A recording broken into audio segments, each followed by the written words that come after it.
Olha, Thales, em primeiro lugar é o seguinte, né? Eu considero toda essa discussão que está sendo aí, golpe, tentativa de golpe, é como o Hugo Chávez fez em 92 na Venezuela, que ele mobilizou a tropa dele, atacou o Palácio Presidencial, atacou a residência, né, do presidente da República, onde estava a família dele lá dentro, morreu gente, isso é tentativa de golpe.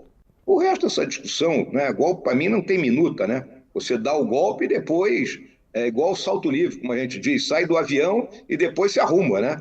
Então aí chama alguém para escrever, faz como o Getúlio fez em 37, né? Deu o golpe e chamou um jurista para escrever uma Constituição nova. Então eu vejo a coisa muito dessa forma.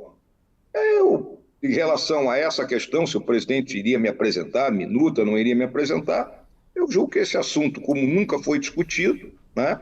Eu não tenho como chegar e dizer para ti, ó, eu ia olhar, ia ler, né? Nós não tratamos disso.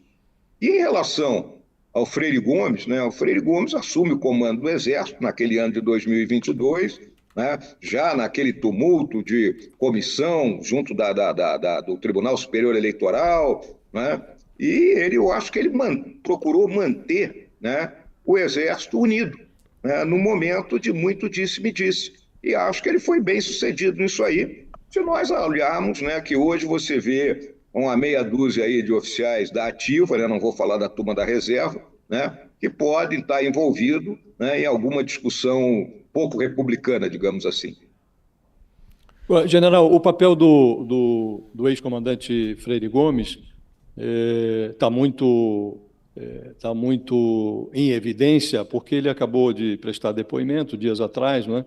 E do que se soube do depoimento dele, ele confirma que, de fato, participou de uma reunião com outros comandantes militares e que, nessa reunião, o presidente, ou então o presidente Bolsonaro, expôs a eles uma minuta de golpe, né? E uma evidência de que ele deve ter oposto alguma resistência à intenção golpista que pudesse haver no governo, foi o fato de que o também general Braga Neto o chamou de cagão, tem mensagem registrada, né, nesse sentido.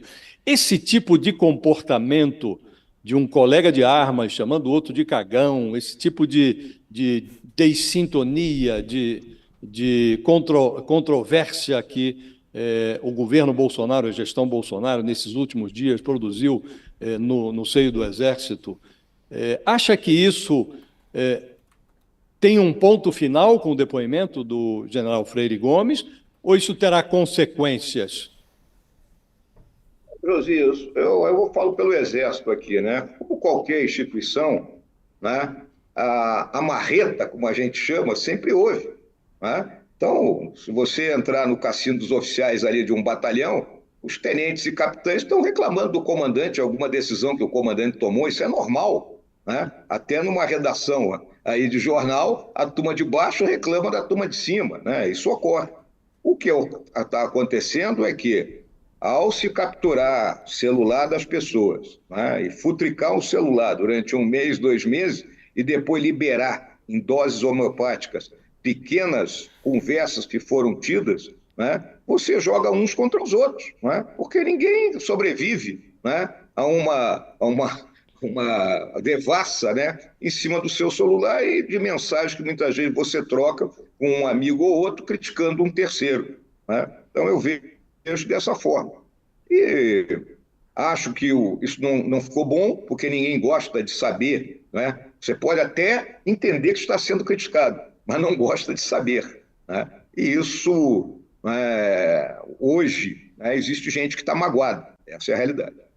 O senhor Agora, está... eu não entendi o seu ponto de vista em relação ao comportamento do Freire Gomes.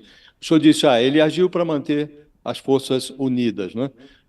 Acha que ele agiu corretamente? O senhor disse que não teve nem golpe, porque o senhor acha que golpe é outra coisa. Não, o senhor está na linha da defesa do Bolsonaro, que pode ter havido até atos preparatórios, mas que não chegou às vias de fato, né? Agora, acha que o comportamento do general Freire Gomes deveria ter sido diferente? Ele deveria ter denunciado o que se passava no interior do governo? Olha, eu vi uma minuta de golpe aí, que não orna com a atribuição constitucional do Exército, das Forças Armadas. Ou acha que ele foi até onde a sua autoridade lhe permitia ir? Pois é, Josias, é uma questão de hierarquia e disciplina, né? Vamos lembrar que os comandantes de força são subordinados diretamente ao presidente presidente da República. O presidente da República é o comandante em chefe das Forças Armadas. Não. O ministro da Defesa, Mas não tem por exemplo, aquela ele é um tese, mero mas não tem aquela político, tese, né? senador, não tem aquela tese segundo a qual o militar não é obrigado a cumprir ordem que não seja legal? Então, ordem errada não se executa, né? Não houve ordem. Mais uma vez, houve, como eu não participei, né? Também desconheço o depoimento do Freire Gomes, eu não tenho acesso a esse depoimento, né? Você tem vazamentos seletivos aí que foram publicados, né? Que intenção, não sei. Tá? Então, como eu não tenho acesso, eu não posso chegar e te afirmar 100% alguma coisa. Agora, o que eu posso te dizer? Vamos supor, se o Freire Gomes foi apresentado a tal minuta, ele olhou e deve ter dito assim, olha, presidente, isso aí é inexequível. Né? Virou as costas e foi embora. Ô senador, queria muito perguntar e queria muito que o senhor fosse muito sincero aqui conosco. O senhor era vice-presidente da República, né? A gente está falando aí de reuniões, de encontros, de papéis que vão e vêm, de minutas. O senhor era vice-presidente da República, né? Era ali, né, de certa maneira, o segundo, né, na lista. Não tinha nenhuma conversa, e o senhor é militar, é general. Nunca viu nada dessas conversas? Ou ouviu e quis se afastar? Como é que isso chegava até o senhor nessa época, né, no final de 2022, principalmente depois da derrota de Bolsonaro nas urnas? Olha, Fabíola, a primeira coisa que tem que ficar claro é o seguinte, a partir do momento que o presidente Bolsonaro ele escolheu o Braga Neto para ser seu candidato a vice, e isso foi ali pelo final de 2021, início logo de 2022, antes de eu pensar em me candidatar ao Senado, ele me colocou de lado. Tá? Então, ele não me chamava nem para o cafezinho. Então, eu fiquei tocando ali as minhas atribuições restritas de vice-presidente, e em fevereiro eu tomei a decisão de me candidatar ao Senado, me filiar a outro partido político, lembrem que eu era do PRTB, fui para o Republicano, e aí toda essa trajetória. Durante aqueles 2 meses pós, né, o resultado eleitoral, né, eu sabia que tinha algumas reuniões ocorrendo lá no Palácio da Alvorada, até porque vocês da imprensa estavam publicando, mas ninguém comentou nada comigo, eu não tinha acesso a nada, eu fui lá 2 vezes para falar com o presidente, né, uma no dia da derrota da eleição, e ele não me recebeu, porque eu não queria receber ninguém, né, e outra vez, após nós retornarmos da cerimônia de declaração de aspirantes da AMAN, eu fui conversar com ele e pedi a ele que fizesse um discurso à nação, reconhecendo que tinha perdido a eleição, que criticasse o que ele quisesse criticar em termos da parcialidade da ação do Tribunal Eleitoral, que passasse a faixa o presidente Lula e que pedisse para as pessoas que estavam na frente dos quartéis, né, que retornasse para suas casas e agradecesse o apoio daquelas pessoas. Foi isso. E ele respondeu o quê? Ele respondeu o quê, senador? Ele ignorou. A gente sabe que ele não passou a faixa, a gente sabe que várias coisas ele fez. Mas ao senhor, quando o senhor deu esses conselhos, ele respondeu o quê? Me ouviu só. Tá? Apenas isso. Não me disse nem que sim, nem que não. E nem te ofereceu um cafezinho. Senador, uma outra questão que fica aí também nesse entorno do Bolsonaro, que a gente tem visto com as investigações da Polícia Federal, é o papel do tenente-coronel Mauro Cid, que é um militar da ativa, que agora, por decisão do Moraes, está em casa, recebendo seu salário sem trabalhar, porque está lá com a tornozeleira, enfim. E ele está num processo de delação premiada, com que aí, né, praticamente, digamos assim, vai estar e tendo que entregar para a Polícia Federal coisas do seu ex-chefe. Como é que o senhor vê, e como é que o senhor via, mesmo nesse distanciamento, a relação do Cid, como é que o senhor vê essa questão da delação premiada dele, entregando aí possíveis crimes do ex-presidente? Olha, Carlos, o Cid eu sempre considero a parte mais fraca nesse processo, né? Um oficial jovem, brilhante, que eu conheço desde de criança. O avô do Cid foi meu comandante na Academia Militar das Agulhas Negras, quando eu era do curso de artilharia. O avô dele era o nosso comandante de curso, né? O pai dele, meu contemporâneo, meu companheiro, meu colega, fomos membros juntos do alto comando do Exército. Então conheço o rapaz, né? De uma carreira extraordinária, primeiro de turma, né? Estava pronto para ir para os Estados Unidos para fazer um curso quando o Bolsonaro chamou para ser ajudante de ordem. E a partir daí, né, ele teve uma série de funções, né, que lhe foram dadas que eu não concordava. né, por ele ser um oficial da ativa, né, de participação em atividades políticas, né, que não ficava bem aquilo ali. Bom, depois de todo esse processo, né, o ministro Alexandre de Moraes, usando o subterfúgio daquela questão do cartão de vacina, né, prende o Cid, né, submete ele àquilo que eu chamo do pau de arara do século XXI, não sou só eu, outras pessoas já falaram isso, né, e ele, a partir daí, quando vê a sua família ameaçada, né, tudo aquilo que um dia ele procurou construir ruindo, ele entra nesse processo de delação premiada e, óbvio, né, o Cid é um livro aberto porque ele participou de tudo que é reunião. Então, é óbvio que se tem alguma irregularidade, ele viu e pode contar. Agora, Entregaria no o caso ex-presidente dele, Bolsonaro, o o senhor general? O tá, senhor acha que ele o senhor mencionou, entregaria Bolsonaro, por o favor, Fabio. general? O senhor acha que ele entregaria Bolsonaro? Que o senhor falou, ele sabia de tudo. Você acha que ele entregaria Bolsonaro? Não vejo questão de entregar, né, Fabio? Tem que ver qual é os questionamentos que estão sendo feitos ao Cid, até onde ele participou, né, até onde ele teve conhecimento, né, e sempre lembrando, ele é a parte mais fraca, é um tenente-coronel, poderia ser promovido a coronel agora nas promoções de abril, provavelmente não será, porque ele vai receber algum demérito na comissão de promoção de oficiais, vai cair, não é promovido. Ou seja, a carreira dele acabou, a vida dele militar, para a qual ele se preparou, né? E eu mostrei aqui, é uma família de tradição militar, né? É uma coisa muito ruim que aconteceu com o Cid, e ele é um cara extraordinário, um rapaz extraordinário, eu sinto muita pena de tudo isso que está acontecendo com O ele. delator premiado é um traidor? Olha, Thales, eu não considero que um delator premiado seja um traidor, né? Tudo depende daquilo que ele está contando ou deixando de contar, né? E, mais uma vez, é o que eu digo, né, Thales? Como eu não participei de nada desse processo, eu fico sempre no terreno da especulação e de ler, né, todas as diversas reportagens que vêm sendo feitas por vocês, né, buscando deslindar a verdade de todo esse caso. Senador, o senhor disse a certa altura aqui na nossa conversa que os militares eles têm uma formação que é financiada pelo Estado, né? E o senhor disse, são pessoas muito bem formadas e por isso podem ser requisitados, como foram durante a gestão Bolsonaro, para exercer funções públicas, né? Agora, esses militares que foram recrutados pelo Bolsonaro, falando com franqueza consigo, eles não se portaram adequadamente. Estamos vendo aí essas reuniões, essas trocas de mensagens. O senhor diz, invadiram lá. O fato é que, invadindo ou não invadindo, conversas muito vadias, né? Reuniões desqualificadas, termos inadequados, né? E mesmo no exercício da função, nem todos se mostraram capazes, né? O próprio general Pazuello, que com um mínimo de serenidade, né? Ele era visto ali como um especialista nas Forças Armadas, e a imagem dele saiu muito tisnada, né?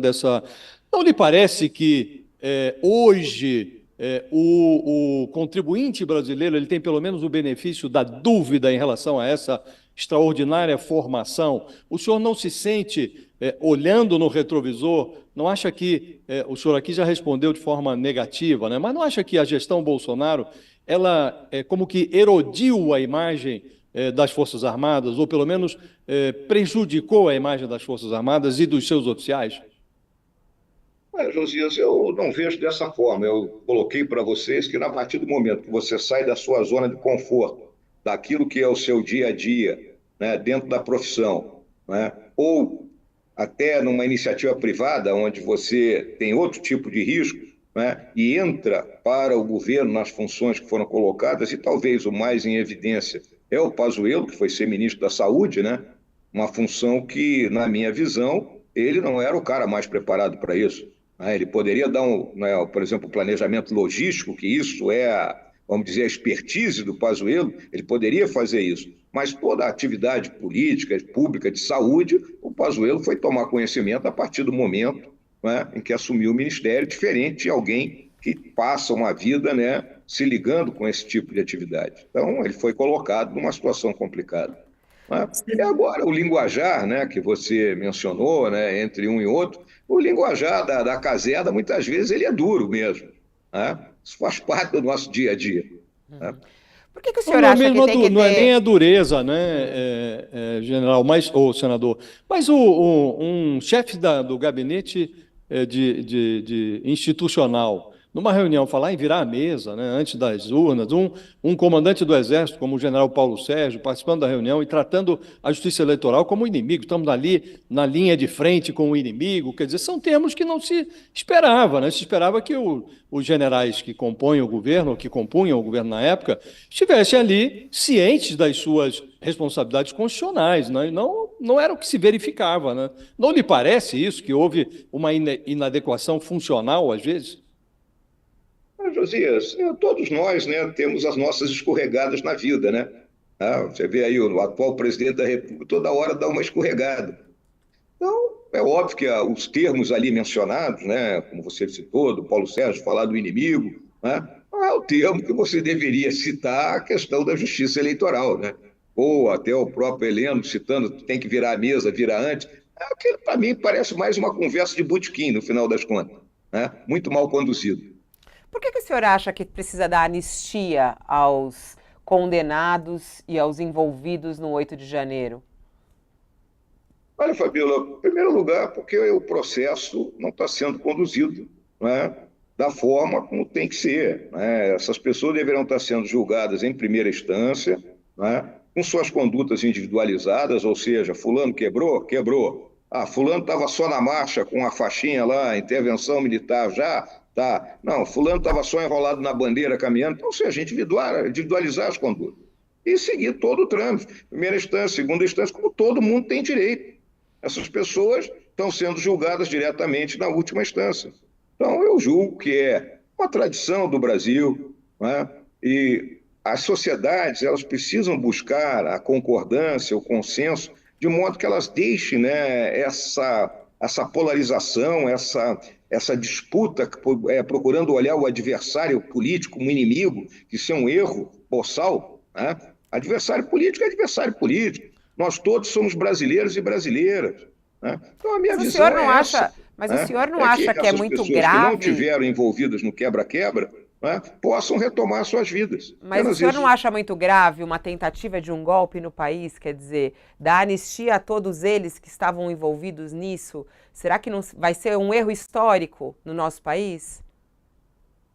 Fabíola, vamos comentar aqui o seguinte: a gente tem que conhecer a história do país, né? Vamos lembrar que é na Revolução Farroupilha, que se pelhou e se matou durante 10 anos, terminada o processo de paz lá de Ponte Verde, conduzido pelo Duque de Caxias, né? Foi concedida anistia àqueles revoltosos que, alguns anos depois, estavam lutando lado a lado com a tropa imperial nos conflitos do Prata. Então, a gente tem que entender a história. 22, a revolta lá do Tenentino, de 22, de 24, essa turma foi alistada logo depois da Revolução de 30, voltaram para dentro do Exército e muitos, né, chegaram ao generalato. Meu pai mesmo, que era coronel, eu lembro lá, eu era menino em Bagé, o general que era nosso comandante lá em Bagé, o comandante dele, era aquilo que se chamava na época de picolé, era um anistiado de 24, né? Então a gente tem que entender essa questão da história do Brasil. Não vou nem lembrar a história recente, né, daqueles que assaltaram um banco, que mataram gente e que depois foram tudo anistiados.